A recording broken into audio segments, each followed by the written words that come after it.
Shalom jemaat yang terkasih di dalam Tuhan. Kita bersyukur kalau Tuhan masih memberikan kita kesempatan untuk datang beribadah di hadapan Tuhan pada hari ini.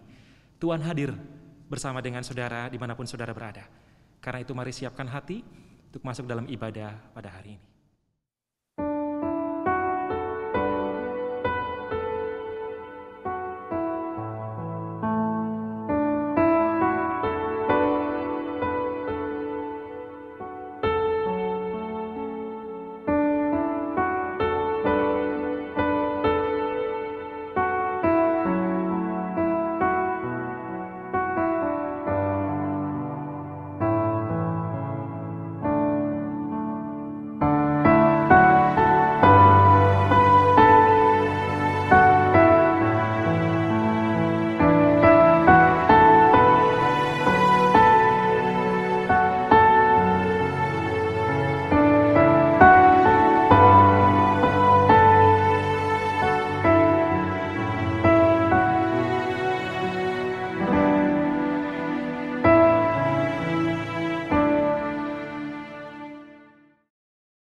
Ibadah ini kita mulai di dalam nama Allah Bapa, Putra, dan Allah Roh Kudus.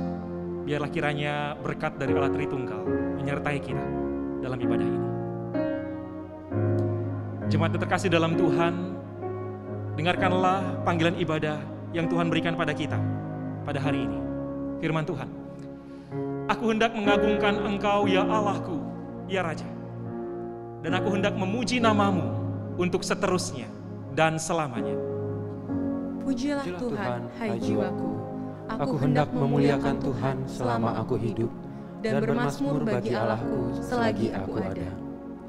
Besarlah Tuhan kita dan berlimpah kekuatan. Kebijaksanaannya tak terhingga. Bernyanyilah bagi Tuhan dengan nyanyian syukur. Bermazmurlah bagi Allah kita dengan kecapi. Pujilah Tuhan di surga, pujilah Dia di tempat tinggi. Pujilah Allah dalam tempat kudusnya. Biarlah segala yang bernafas memuji Tuhan. Allah yang kudus adalah Allah yang mengasihi kita. Dia layak dan pantas mendapatkan segalanya dari hidup kita. Mari dengan segenap hati, kita jadikan lagu ini sebagai penyembahan kita kepada Allah. Dengan sungguh kita mau katakan, Kaulah segalanya.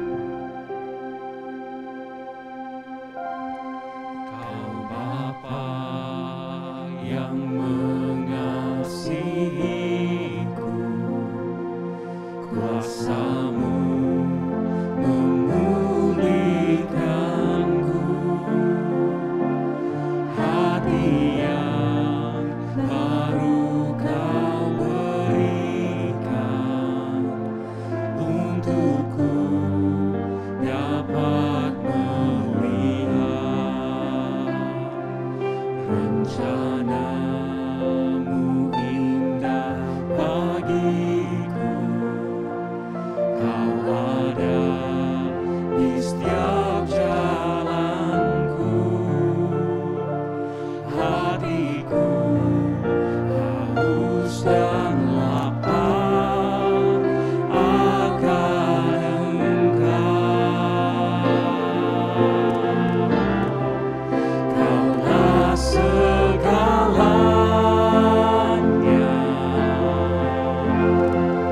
di dalam hidupku.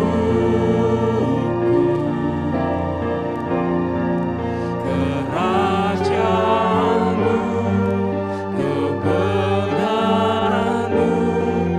itu bagianku. Kaulah yang kupandang selama hidupku.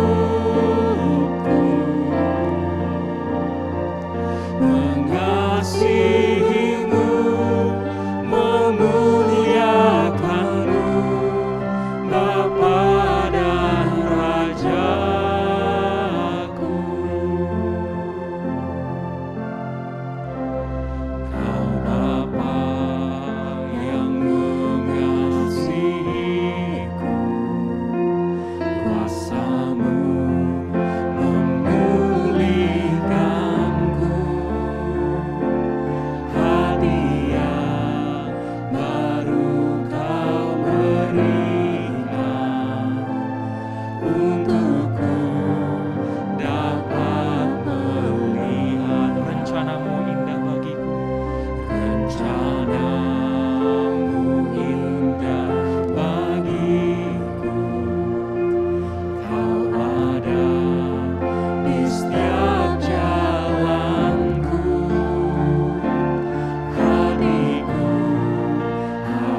mengasihimu, memuliakanmu, Bapa dan Rajaku.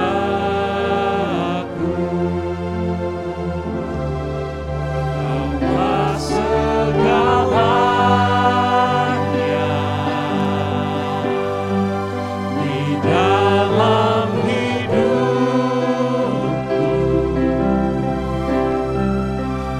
Kerajaanmu, kebenaranmu, itu bagianku. Kaulah yang kupandang selama hidupku. Mengasihimu, Mengasihimu Tuhan, mengasihimu, memuliakanmu, mengasihimu, memuliakanmu, Bapa dan Rajaku.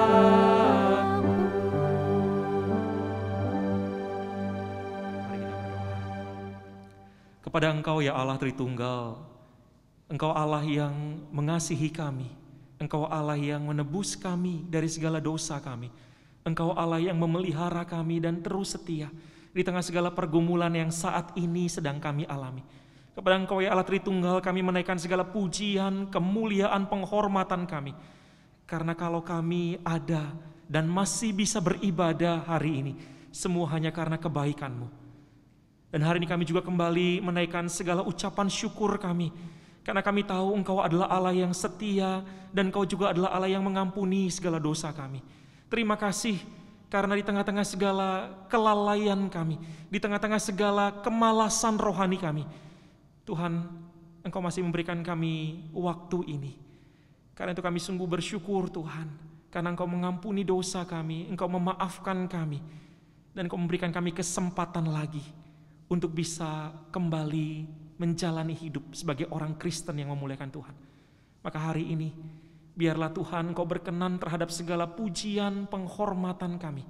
Dan kami juga memohon berkat dari Tuhan, agar lewat pujian dan lewat firman yang kami dengarkan, kami dibangunkan lagi untuk sungguh hidup hanya bagi Tuhan.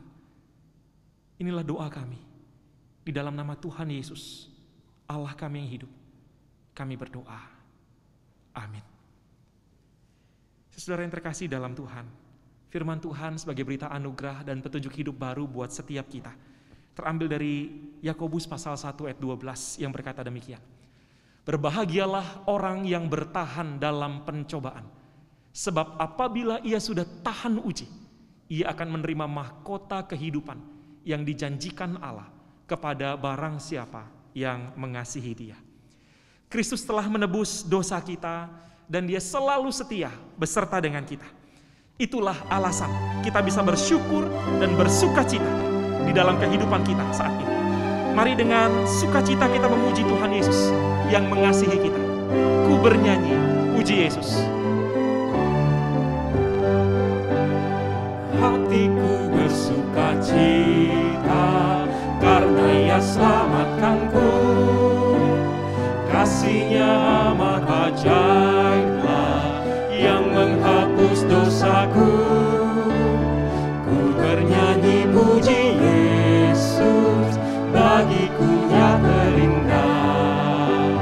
Ialah Tuhanmu kalisku, mati bebaskanku. Hanya Yesus yang terindah dan ku dipuaskannya. Ku hanya pandang padanya, rohku dibebaskannya. Ku bernyanyi puji Yesus, bagiku Ia terindah. Ialah Tuhanmu kalisku, mati bebaskanku. Kita bangkit berdiri sama-sama. Tuhanku sungguh terindah, seindah bunga berkat yang melimpah, anugerahnya ku diberi. Ku bernyanyi puji Yesus, bagiku ya terindah. Ialah Tuhan mukalisku, mati bebaskanku. Jemaat yang terkasih, bersama dengan seluruh orang Kristen di dalam dunia ini, mari kita akui pengakuan iman kita seturut dengan pengakuan iman rasuli yang berbunyi demikian. Aku percaya kepada Allah, Bapa yang Maha Kuasa, Khalik langit dan bumi, dan kepada Yesus Kristus, anaknya yang tunggal Tuhan kita, yang dikandung dari Roh Kudus, lahir dari anak darah Maria, yang menderita sengsara di bawah pemerintahan Pontius Pilatus, disalibkan, mati dan dikuburkan, turun ke dalam kerajaan maut. Pada hari yang ketiga bangkit pula dari antara orang mati, naik ke sorga, duduk di sebelah kanan Allah, Bapa yang Maha Kuasa. Dan dari sana ia akan datang untuk menghakimi orang yang hidup dan yang mati. Aku percaya kepada Roh Kudus, gereja yang kudus dan am, persekutuan orang kudus, pengampunan dosa, kebangkitan tubuh, dan hidup yang kekal. Amin. Jemaat dipersilahkan duduk. Hari ini Tuhan kembali memberikan kita kesempatan untuk mendengar suaranya.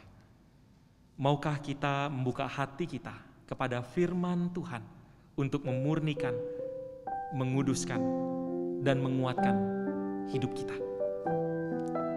Mari jadikan lagu ini sebagai doa kita di hadapan Tuhan. Murnikanku Tuhan.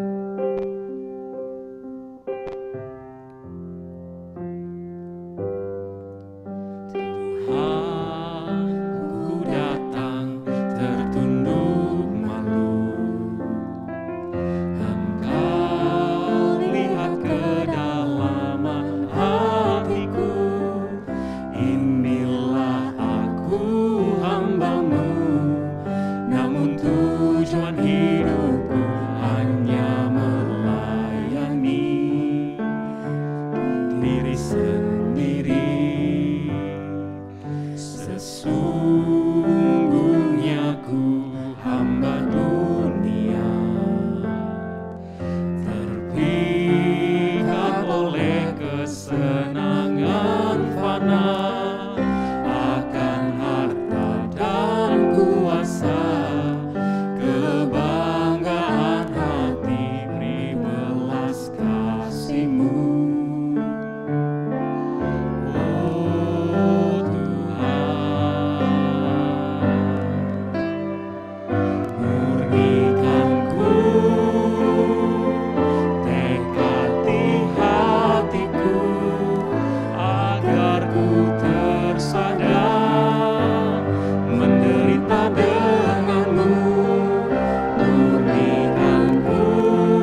Mari kita berdoa memohon pertolongan Tuhan untuk membaca firman-Nya.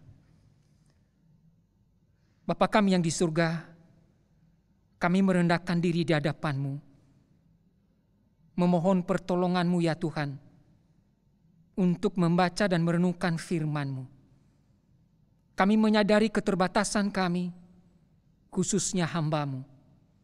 Dan biarlah Roh Kudus di tengah-tengah kelemahan kami bekerja, sehingga kuasa-Mu menjadi sempurna. Berkati kami, baik yang mendengar maupun yang menyampaikan. Dalam nama Yesus, kami panjatkan doa ini. Amin. Jemaat yang dikasihi Tuhan, mari kita membaca beberapa bagian firman Tuhan yang menjadi dasar renungan kita pada saat ini. Yang pertama, kita baca dari Matius pasal 6 ayat 13. Matius 6 ayat 13. Demikian, dan janganlah membawa kami ke dalam pencobaan, tetapi lepaskanlah kami daripada yang jahat. Karena Engkaulah yang mempunyai kerajaan dan kuasa dan kemuliaan sampai selama-lamanya. Ini doa yang diajarkan Tuhan Yesus, kerinduan, keinginan tidak jatuh di dalam pencobaan dan didauhkan daripada yang jahat. Satu lagi Matius pasal 26 ayat 41. Matius pasal 26 ayat 41. Berjaga-jagalah dan berdoalah supaya kamu jangan jatuh ke dalam pencobaan. Roh memang penurut, tetapi daging lemah. Ini peringatan dari Tuhan Yesus ketika Dia bersama 3 orang murid berdoa di Taman Getsemani.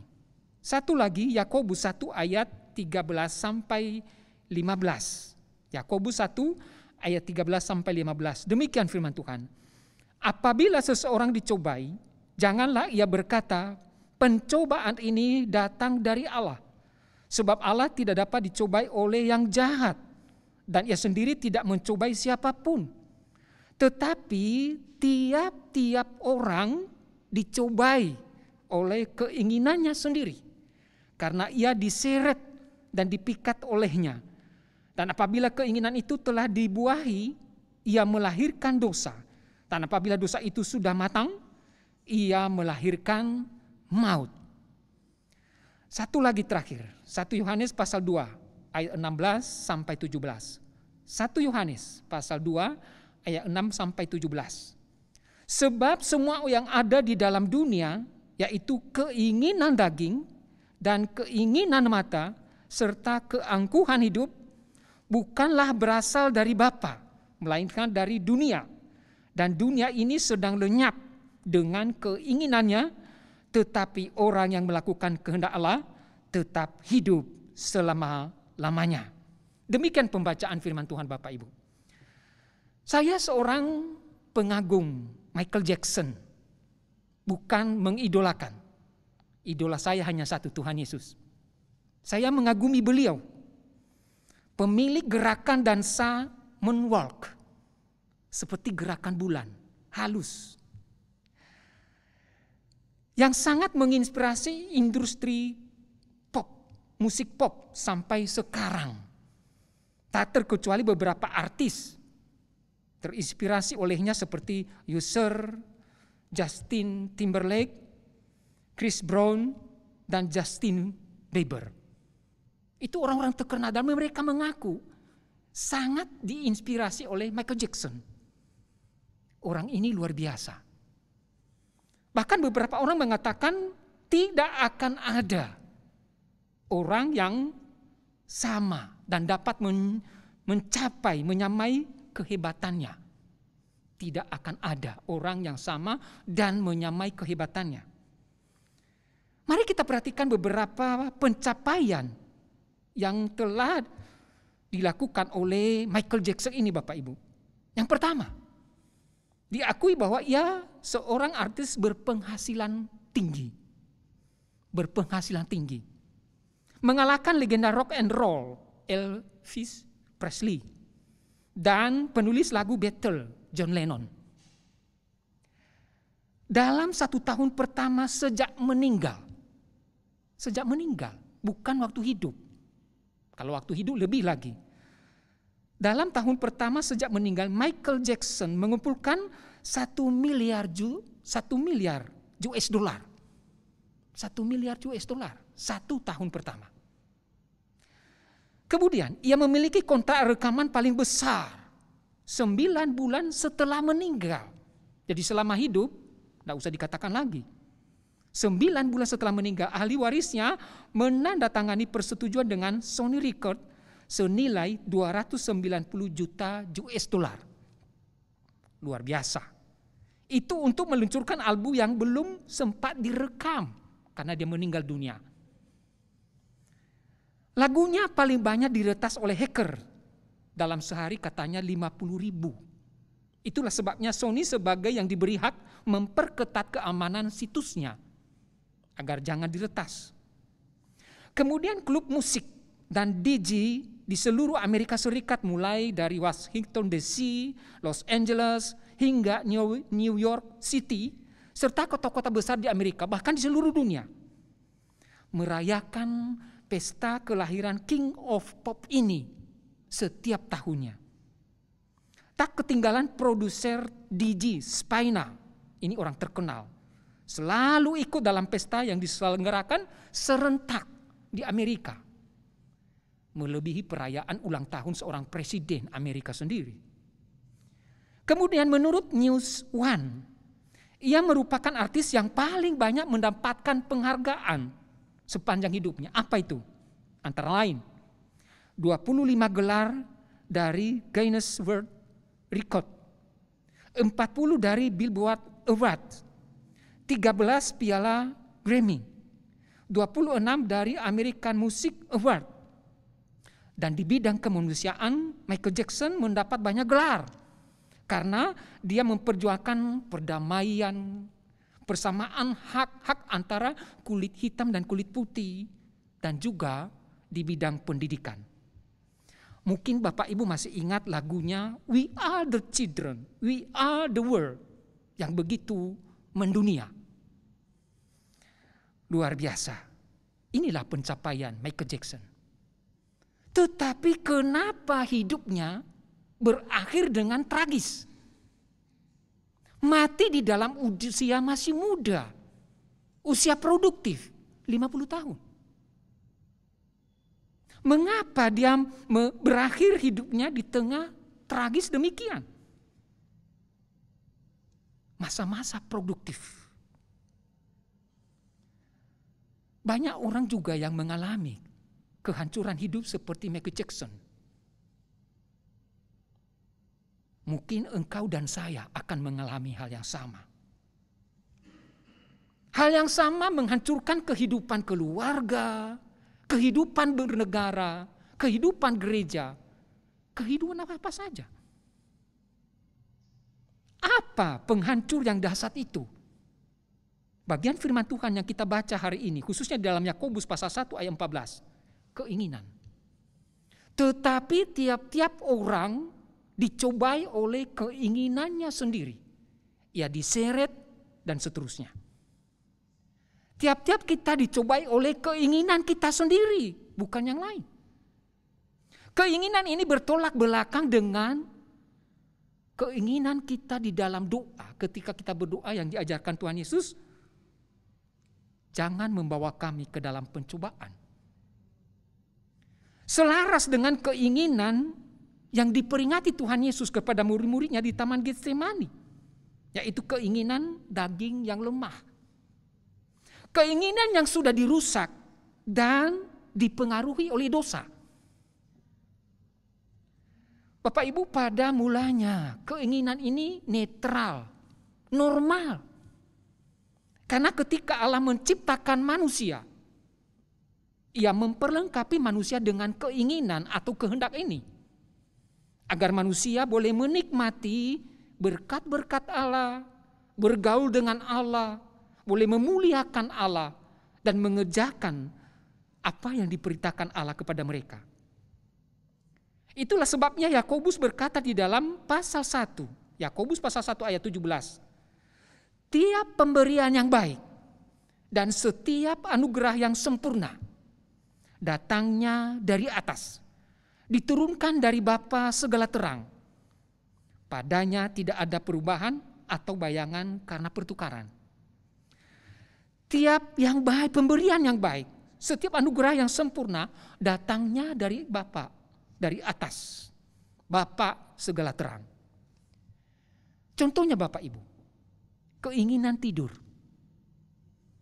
Karena ada keinginan tidur makanya kita ngantuk pada saat sudah saatnya istirahat.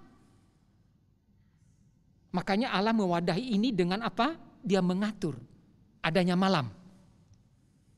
Tapi banyak orang yang melanggar karena sesuatu keinginan mengejar dan memperoleh lebih lagi sampai mereka bekerja lembur dan membuat fisik mulai sakit, bahkan meninggal dunia. Jangan kita seperti Petrus di dalam bagian firman Tuhan yang kita baca tadi. Karena keinginan untuk tidur mengalahkan dia sehingga tidak bisa berjaga-jaga dengan Tuhan. Padahal Tuhan hanya minta 1 jam saja. 1 jam. Bukan hanya 1 kali Petrus mengalami ini. Kedua kalinya ketika Yesus menampakkan diri dimuliakan di atas gunung.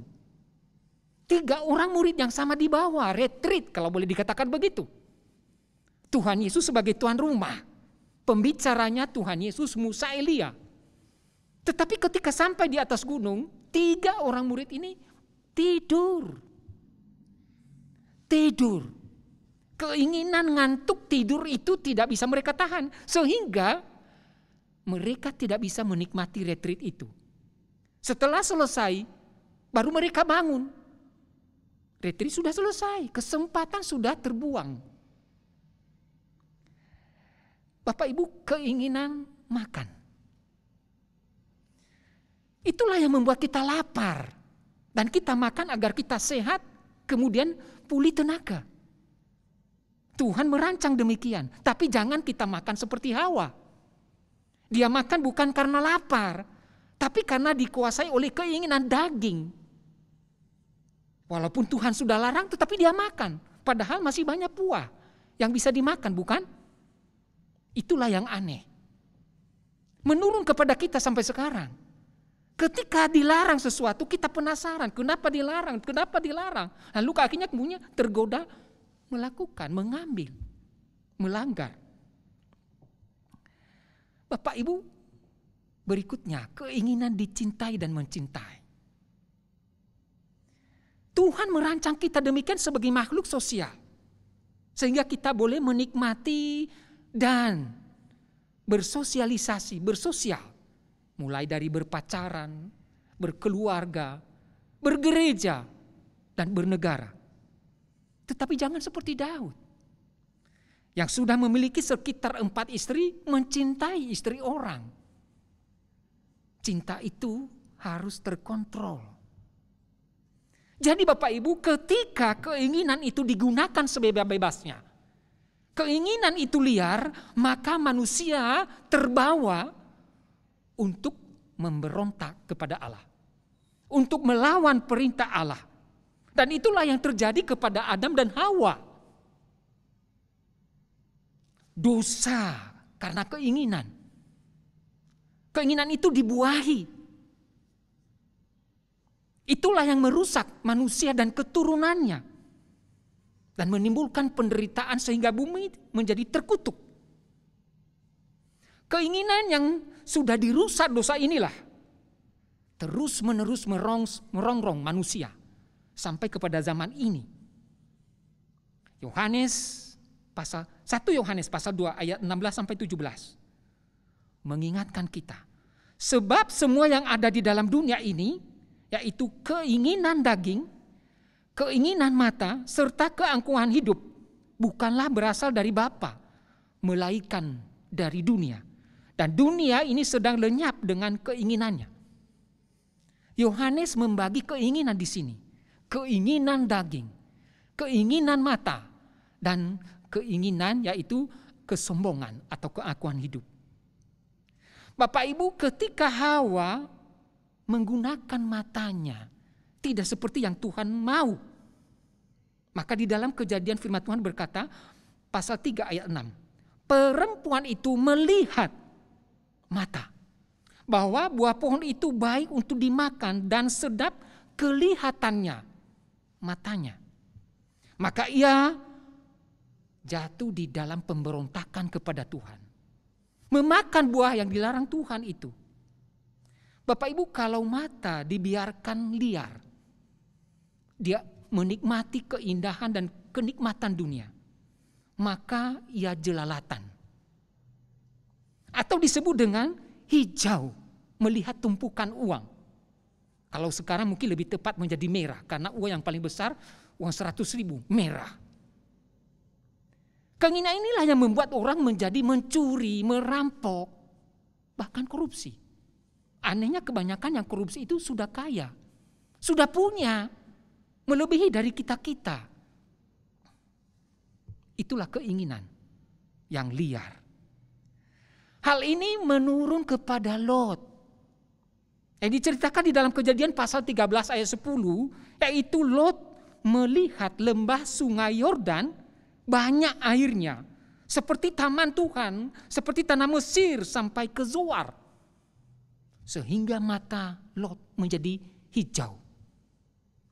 Matanya hijau bukan karena uang, tetapi karena kesuburan lembah Yordan yang memikat hatinya. Itu sangat bagus menjadi tempat menggembalakan ternak. Dia punya ternak, itu kebutuhannya. Keinginan itu dibuahi sampai dia lupa diri. Dia lupa bahwa tanah Kanaan itu dijanjikan kepada omnya Abraham, bukan kepadanya. Dia lupa bahwa pada awalnya Abrahamlah yang membawa dia dan memodali dia sehingga kaya seperti sekarang. Lupa diri. Sekali saja Abraham memberikan kesempatan kepadanya memilih, langsung dicap.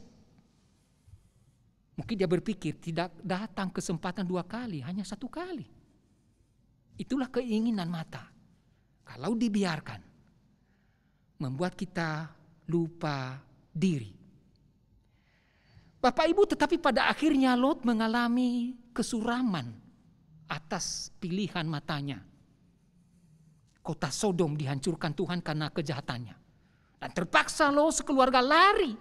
Dan di dalam pelariannya, istrinya menjadi tiang garam. Bukankah itu menyedihkan? Itulah akibat keinginan mata yang dibiarkan liar membawa kepada kesusahan hidup. Maka melalui pengalamannya yang real, Raja Salomo mengingatkan kita. Melalui pengalamannya yang real, Salomo mengingatkan kita di dalam Amsal pasal 27 ayat 20. Berkata demikian, dunia orang mati dan kebinasaan tak akan puas. Tak akan puas.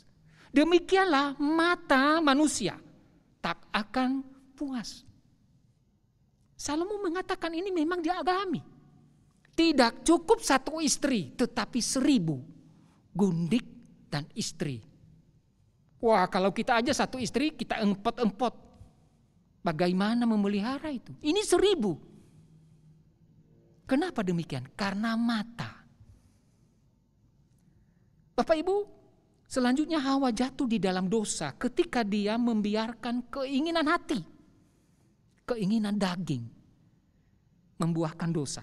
Seperti yang dikatakan di dalam Kejadian pasal 3 ayat 6, lagi pula pohon itu menarik hati.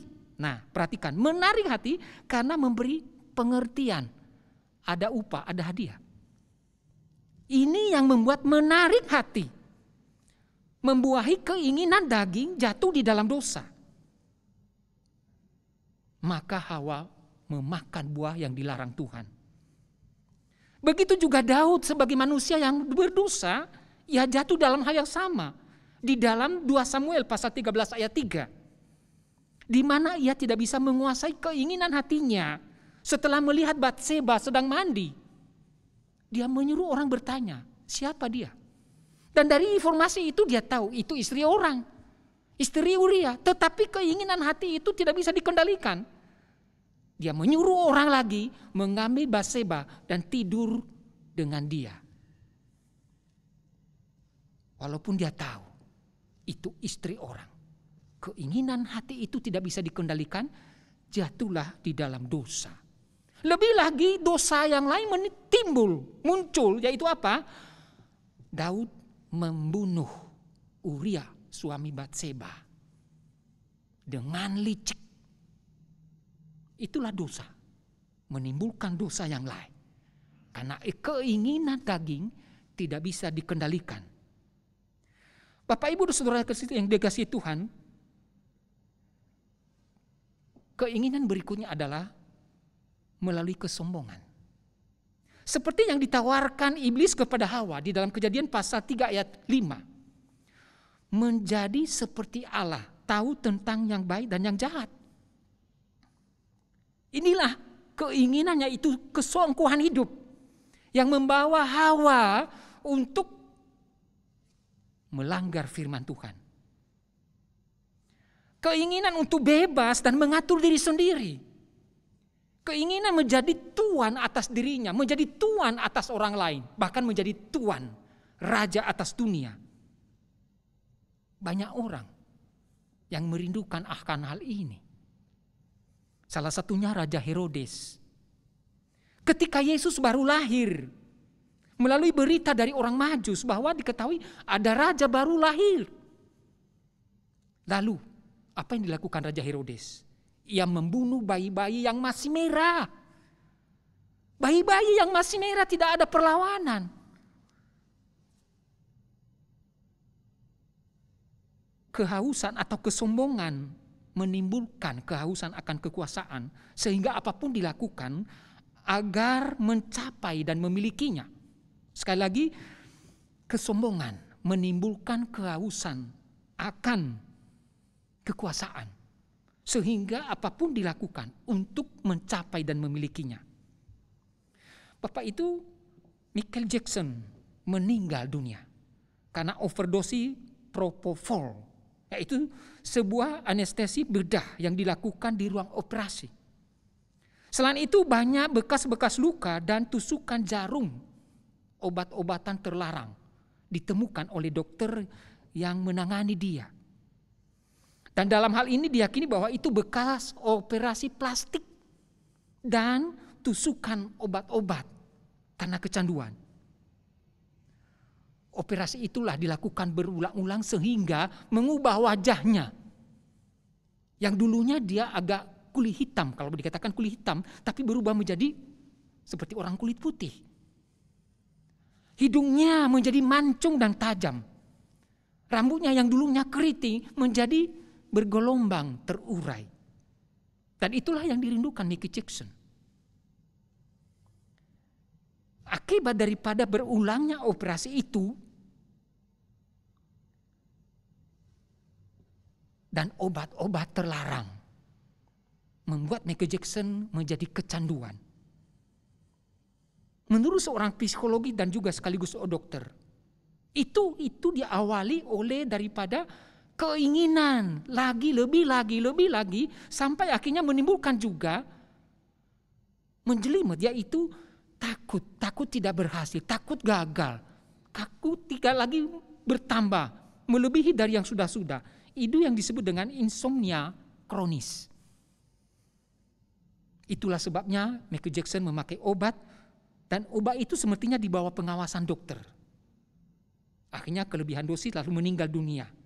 Dokternya yang bernama Conrad Murray divonis bersalah karena kematian Michael Jackson itu. Bapak Ibu, keinginan lebih dan lebih lagi membawa manusia kepada kehancuran. Apakah keinginan yang sama juga mau menghancurkan hidup kita? Kita biarkan. Poin kedua yang kita belajar hari ini Bapak Ibu, keinginan yang menghancurkan kita adalah iblis, pendusta dan bapa segala dusta. Dikatakan di dalam Injil Yohanes pasal 8 ayat 44. Iblis yang menjadi bapamu dan kamu ingin melakukan keinginan bapamu.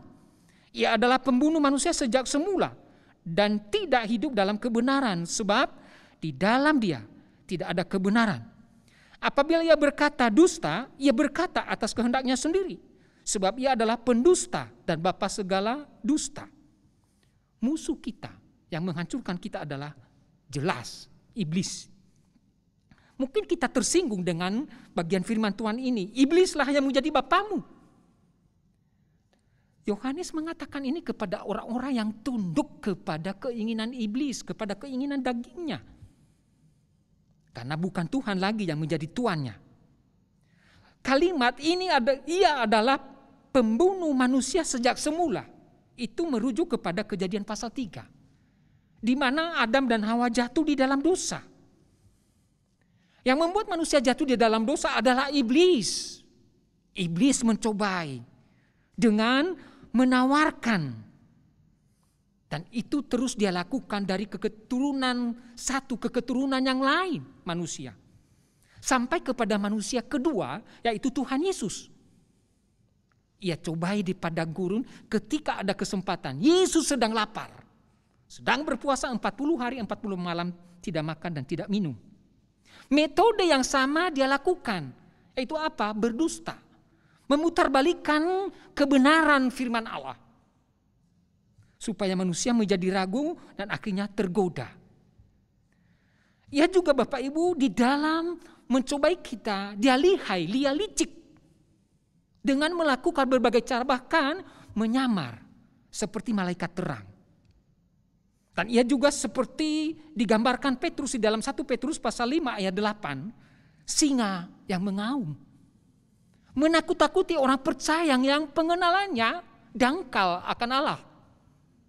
Mereka takut dan gentar.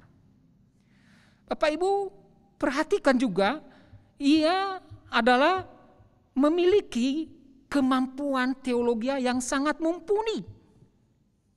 Itu jelas kalau kita melihat di dalam peristiwa di kota Gadara. 2 orang kerasukan setan. Nah setan itu yaitu iblis mengenal siapa Yesus adalah anak Allah. Dan apa yang rancangan Allah di dalam diri Yesus. Jadi teologianya sungguh luar biasa. Orang Kristennya kebanyakan kalah. Orang Kristen yang tidak mau membaca firman Tuhan, merenungkannya, menyelidikinya, apalagi melakukannya. Kalah dengan iblis.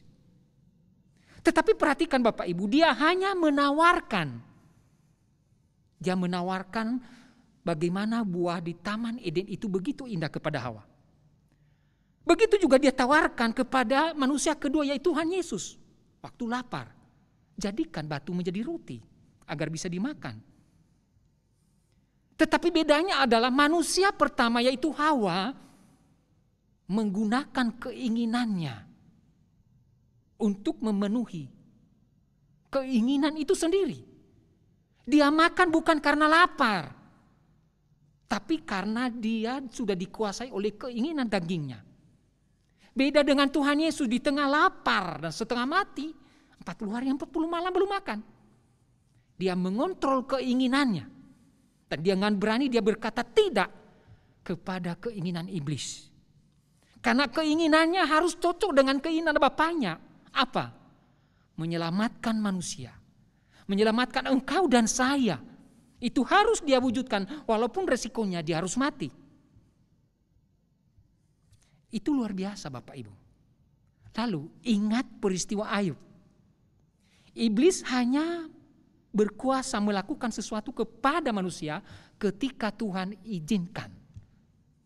Artinya dia bertindak di bawah kontrol Tuhan. Bapak Ibu sebenarnya ini membuat kita tidak perlu takut. Itulah sebabnya Paulus menghibur kita di dalam 1 Korintus pasal 10 ayat 13. Pencobaan-pencobaan yang kamu alami ialah pencobaan-pencobaan biasa yang tidak melebihi kekuatan manusia. Tidak melebihi kekuatan manusia. Sebab Allah setia. Dan karena itu ia tidak akan membiarkan kamu dicobai melampaui kekuatanmu. Melampaui kekuatanmu.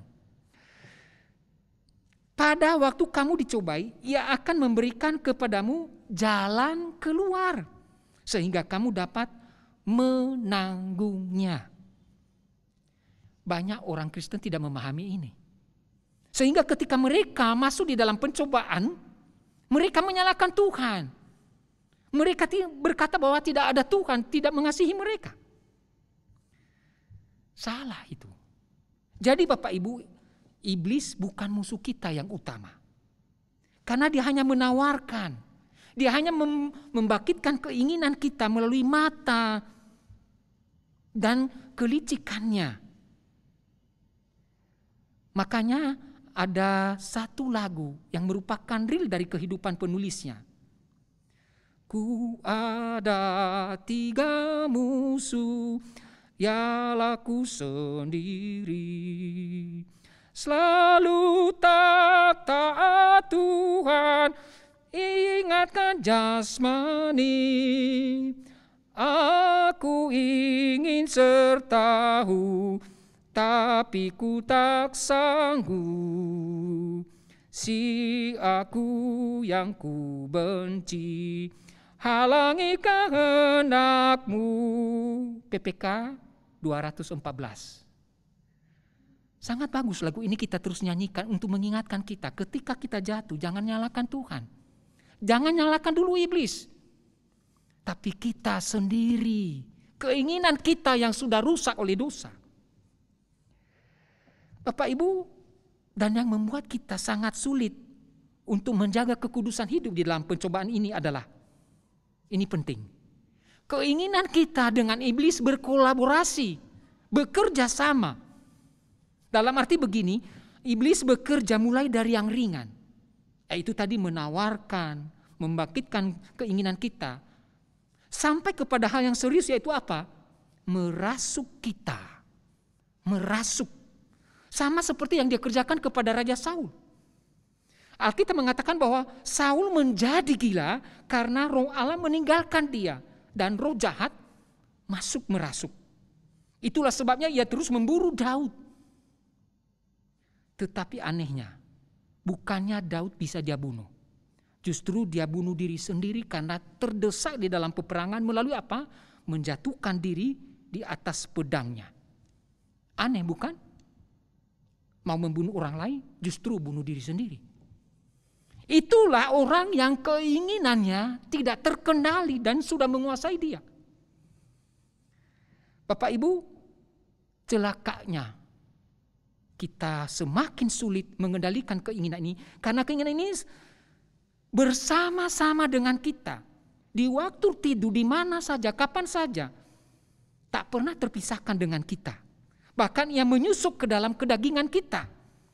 Masuk ke dalam memori kita. Masuk ke dalam pikiran kita. Sehingga ia disebut dengan natur. Alias kebiasaan. Ada satu cerita begini Bapak Ibu. Untuk kita memahami ini. Ada seorang pemburu pergi ke hutan. Setelah sekian dalam masuk ke dalam hutan. Tiba-tiba dilihatnya seekor babi hutan sedang berkubang dari kejauhan. Dia pelan-pelan merangkak. Lalu akhirnya setelah dekat. Ternyata babi hutan ini tidak melarikan diri. Dia terus ada di situ. Pemburu ini penasaran semakin dia dekat.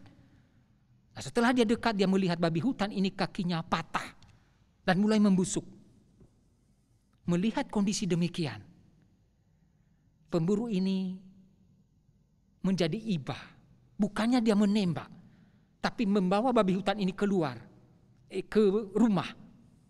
Disampuin, dimandikan dengan sampo yang harum sehingga bersih. Kemudian luka-lukanya diobati. Beberapa lama kemudian babi hutan ini menjadi bersih, sehat, dan jinak. Dia gemuk. Suatu ketika pemburu ini berburu lagi dan membawa babi ini ke hutan. Tiba-tiba ketika babi ini melihat kubangan, dia lari dan masuk ke dalamnya berkubang. Sehingga menjadi kotor, berlumuran lumpur, bau. Bapak Ibu, itulah kehidupan manusia dengan keinginannya. Walaupun sudah disampoin oleh Allah dengan darah Kristus. Dengan darah yang mahal.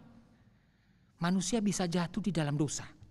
Bahkan jatuh dan jatuh lagi di dalam kubangan yang sama.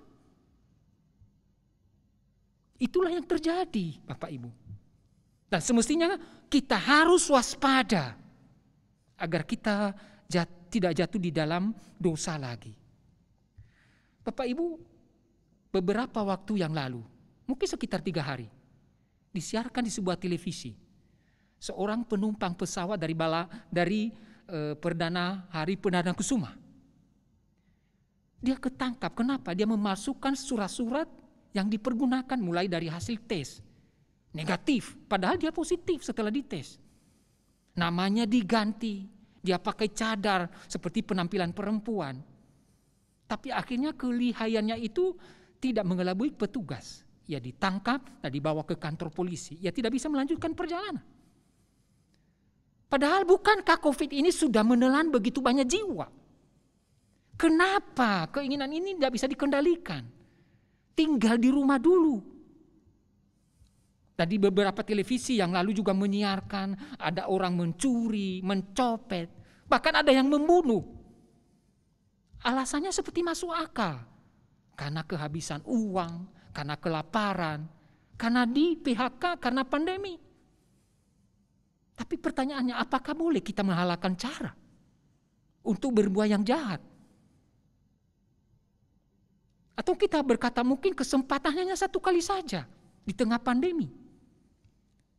Sebagai orang Kristen, apakah kita melakukan hal yang sama? Bapak Ibu, pertanyaan yang sangat penting yang kita tanyakan pada diri kita. Kapan kita bisa melepaskan diri dari kubangan dosa ini? Kapan kita bisa menang untuk mengalahkan keinginan daging kita yang berdosa ini? Satu hal, yaitu ketika kita memandang kepada Kristus. Ketika kita memandang kepada Kristus. Sama seperti bangsa Israel waktu di padang gurun, di bawah pimpinan Musa. Mereka memandang kepada ular tedung itu, membuat mereka selamat. Kita juga begitu memandang kepada salib Kristus. Memandang di sini bukan diartikan secara harfiah. Tetapi artinya adalah kita mengimani bahwa salib Kristus itulah yang menyelamatkan kita. Yang membebaskan kita dari dosa. Kuasa salib itulah yang menyalibkan keinginan-keinginan daging kita kalau kita imani. Kuasa kematiannya lah yang mematikan keinginan-keinginan kita yang terdalam. Sehingga kita bisa menang. Kuasa kebangkitannya lah yang membuat kita boleh bangkit kembali di tengah kejatuhan kita yang berulang-ulang dengan iman. Bapak Ibu, sehingga pertanyaannya apakah kita memiliki iman?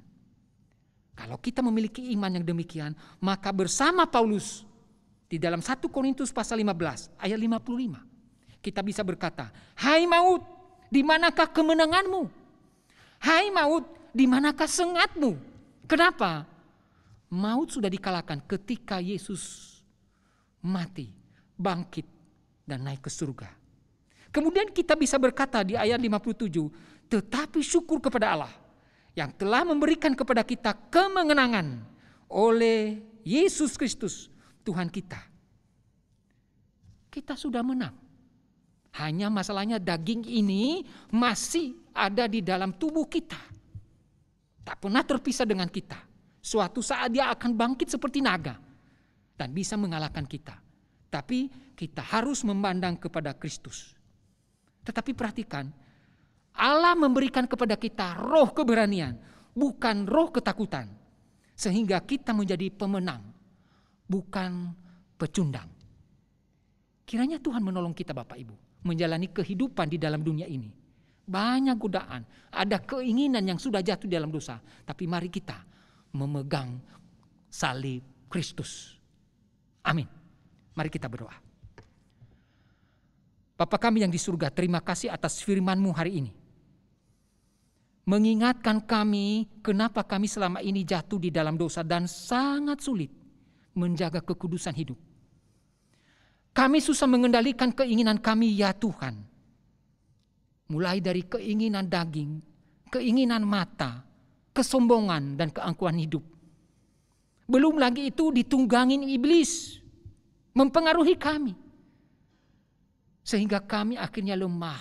Seperti yang Tuhan Yesus katakan, daging lemah.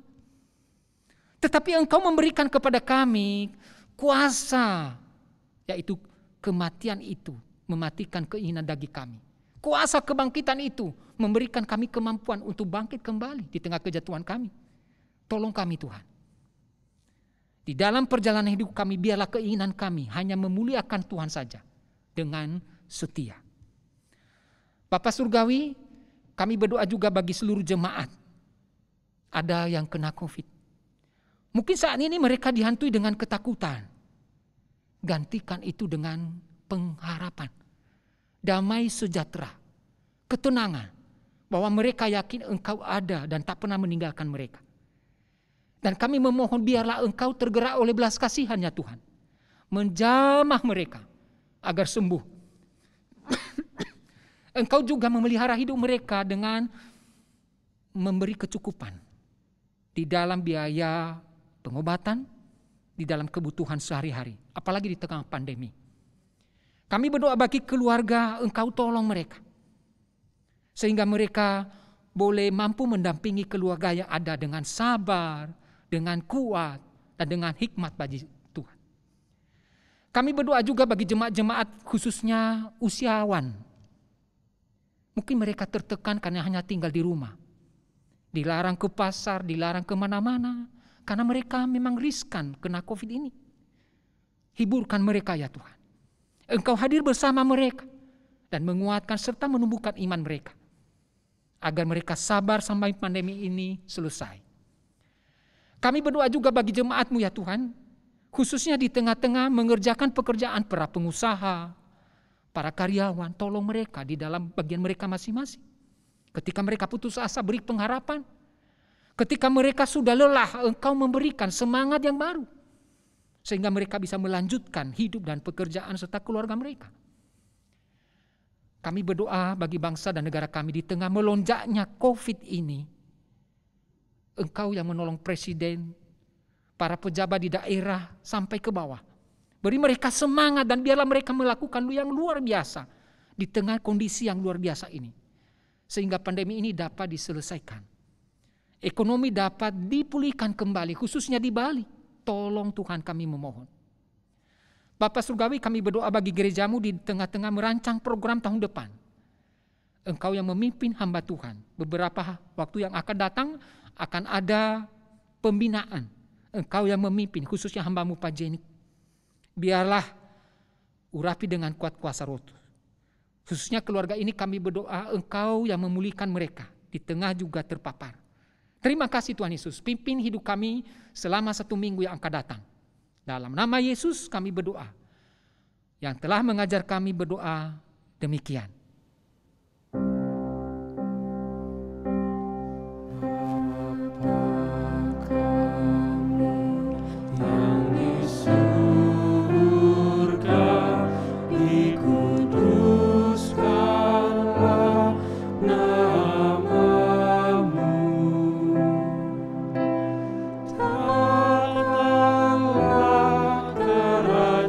Kerajaanmu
Saudara-saudara, Tuhan sudah memberitakan kehendak-Nya buat setiap kita.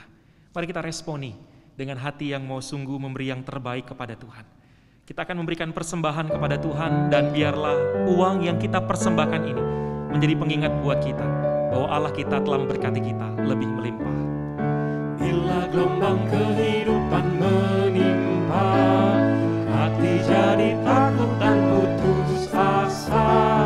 Jangan lupa berkat Tuhan hitunglah, pasti kau tercengang akan karyanya. Hitung berkat satu persatu, dan lihatlah karya Tuhanmu. Hitung berkat satu persatu, hitung berkat yang melimpah padamu. Adakah berat bebanmu menekan, dan salib yang kau pikul melelahkan? Hitung berkatnya, pastilah kau lega. Kau kan bergirang dan terus memujinya. Hitung berkat satu persatu, dan lihatlah karya Tuhanmu. Hitung berkat satu persatu, hitung berkat yang melimpah padamu. Mari kita bangkit berdiri sama-sama. Dalam pergumulanmu di dunia, jangan khawatir, Tuhan akan beserta.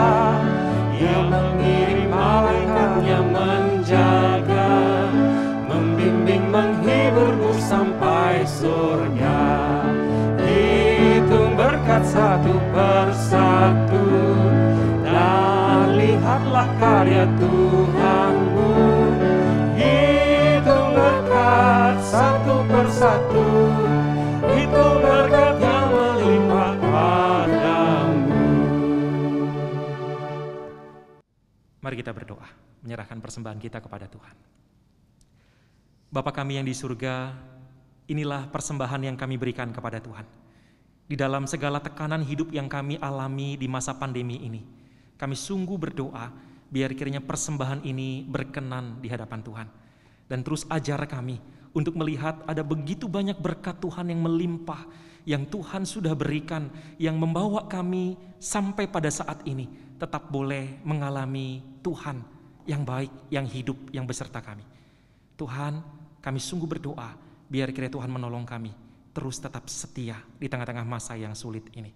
Terima kasih Tuhan, terima kasih. Kami naikkan ucapan syukur kami, penghormatan kami, dan persembahan ini hanya bagi kemuliaan nama Tuhan. Demi nama Tuhan Yesus, Allah yang hidup, kami berdoa. Amin. Kita akan akhiri ibadah kita pada hari ini. Mari sama-sama dengan segenap hati kita naikkan pujian doksologi.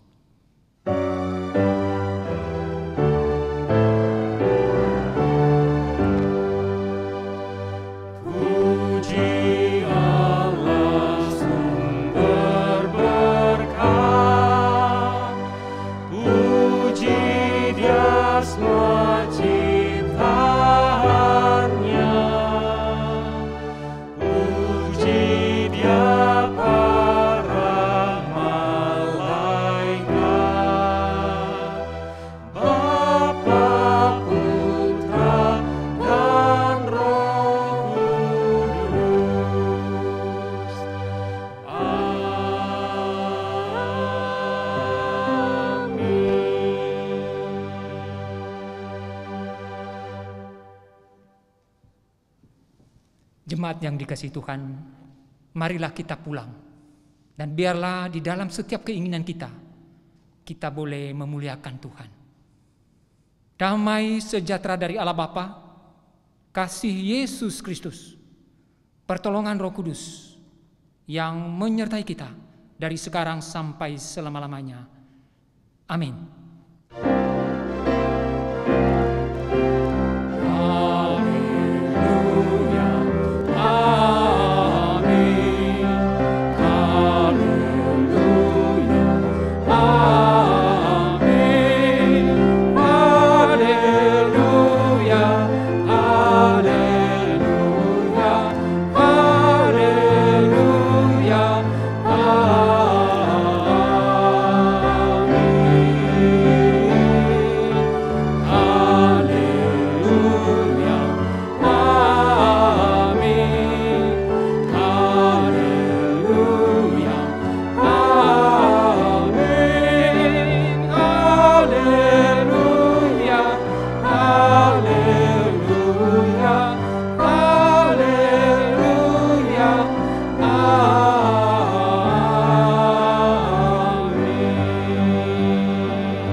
Jemaat dipersilakan duduk, ibadah selesai.